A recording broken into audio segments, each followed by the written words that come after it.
नमस्कार, जय हिंद साथियों। एक बार फिर से आप सबका बहुत बहुत स्वागत है।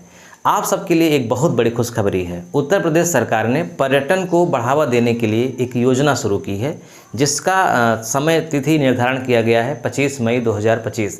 यानी 25 मई तक आप रजिस्ट्रेशन कर सकते हैं। और इस रजिस्ट्रेशन के बाद क्या होगा, ये सब प्रक्रिया आज हम आपको बताएंगे। वीडियो को स्किप नहीं करना है।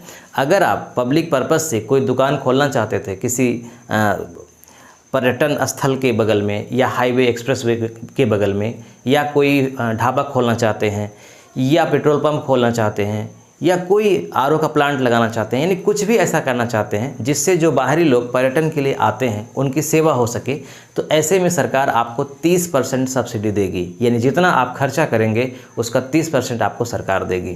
तो ये एक बहुत बड़ी खुशखबरी है। इसी के बारे में आपको मैं डिटेल में बताऊँगा। ये स्रोत कहाँ से आया, यानी कहाँ से जानकारी मिली, तो हिंदुस्तान पेपर है, उसे मैं थोड़ा एथेंटिक मानता हूँ, रोज़ पढ़ता हूँ। आज मैंने जब सुबह पढ़ा उसको, तो पहली हेडिंग थी उसकी कि 30% की सब्सिडी देगी सरकार पर्यटन उद्योग को बढ़ावा देने के लिए, और जो लोग निजी क्षेत्र में भी अपनी ज़मीन पर दुकान खोलना चाहते हैं उनके लिए। तो चलिए डिटेल में जानते हैं इसके बारे में।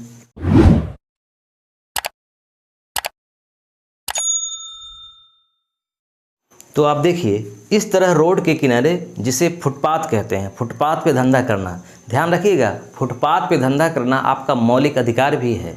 यानी कोई आपको मना नहीं कर सकता। हाँ, कुछ विशेष परिस्थितियों में आपको हटाया जा सकता है, या जिसकी पीछे दुकान है वो आपको मना कर सकता है। अगर खाली जगह है तो कोई मना नहीं कर सकता है। इसी फुटपाथ पर आप दुकान खोल सकते हैं, या स्वयं की। तो चलिए सबसे पहले हम देखते हैं कि ये जो योजना शुरू की जा रही है, ये पर्यटन को बढ़ावा देने के लिए। पर्यटन एक विभाग है, उससे बहुत ही कमाई होती है। जहाँ पे टूरिज्म ज़्यादा आते हैं वहाँ की अर्थव्यवस्था बहुत ठीक ठाक हो जाती है, क्योंकि बाहर का पैसा लोकल जगह आता है। तो इसमें कौन कौन शामिल है, यानी किस किस जगह पर दुकानें खोली जाएंगी।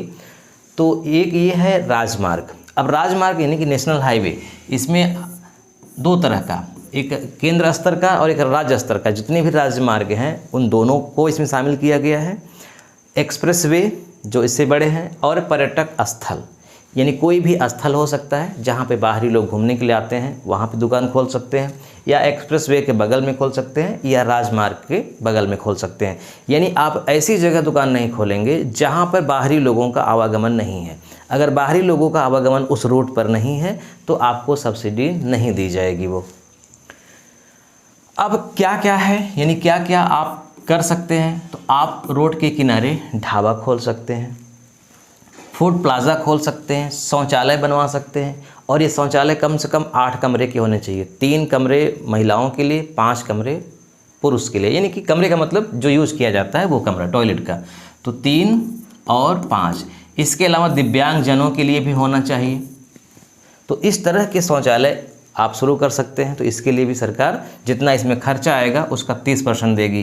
खेल उपकरण जो भी आप लगाएंगे, जैसे मान लीजिए कि आप आरओ प्लांट लगा दिए, पानी की सुविधा दे रहे हैं आप, या हवा भरने वाला पंप लगा दिए कि गाड़ियों में हम हवा भरेंगे, पंचर बनाएंगे, इस तरह।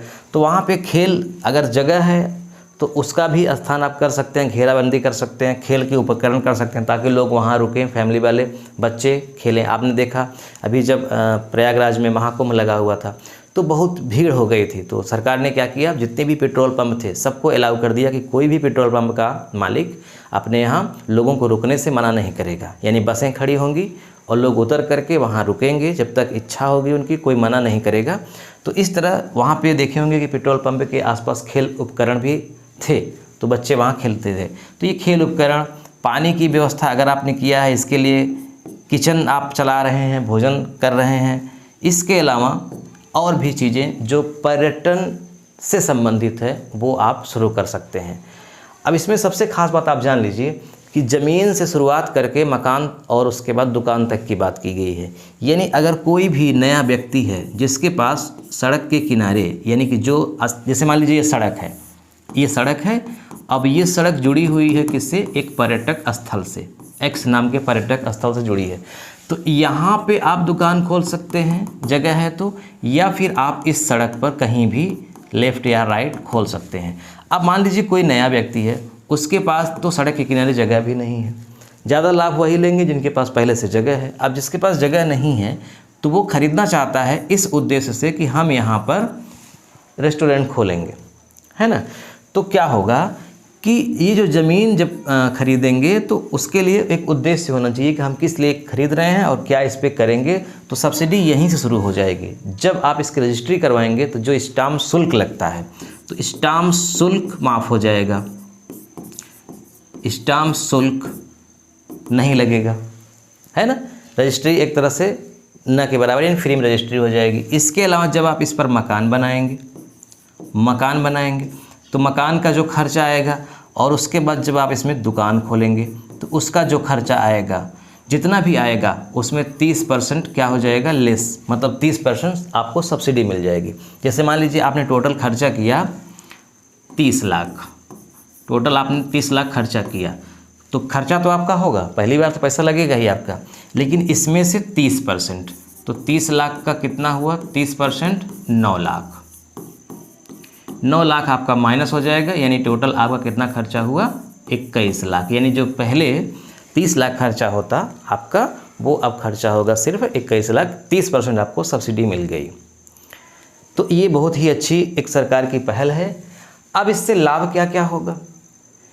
पहला लाभ तो स्थानीय रोजगार मिलेगा लोगों को, जहाँ पे पर्यटक स्थल है, लोग आ रहे हैं। हालांकि स्थानीय लोगों को रोजगार पहले भी था, लाभ पहले भी लेते थे। जहाँ भी पर्यटन के लोग जाते हैं, बाहरी लोग घूमने, वहाँ के लोकल लोगों को लाभ मिलता है। लाभ कैसे मिलता है, दुकान वो चलाते हैं, उसका लाभ कमाते हैं, कमरे अवेलेबल करा देते हैं, किराए पे उठाते हैं, है ना।